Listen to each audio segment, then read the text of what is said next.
तुम्हाला माहित आहे का, श्री दत्तात्रेय महाराजांचा जन्म नेमका कसा झाला? गोष्ट आहे माता अनसुया यांची, जगप्रसिद्ध पतिव्रता. त्यांच्या कीर्तीने प्रभावित होऊन सरस्वती, लक्ष्मी आणि पार्वती या तिन्ही देवपत्नींनी ब्रह्मा, विष्णू आणि महेश यांना एक अद्वितीय परीक्षा घ्यायला सांगितली.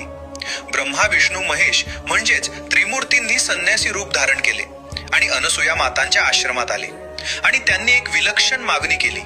माते, आम्हाला भिक्षा द्या, पण नग्न होऊन. क्षणभर धक्का बसला, पण अनसुया माता शांत होत्या. त्यांच्या तपशक्तीनं, त्यांच्या पतिव्रतेच्या सामर्थ्यानं त्या तिघा संन्याशांना त्रिदंड धारण केलेली लहान बालकं बनवले आणि त्यांना स्तनपान करून भिक्षा दिली. तेवढ्यात सरस्वती, लक्ष्मी व पार्वती अनसुया मातेसमोर नतमस्तक झाल्या. मातेनं त्या बालकांना पुन्हा त्रिमूर्तींच्या दिव्य स्वरूपात आणलं आणि त्या प्रसन्न त्रिमूर्तींनी वर दिला. माते, आम्ही तिघही एकत्रित स्वरूपानं तुझ्या कुशीत पुत्र रूपानं जन्म घेऊ.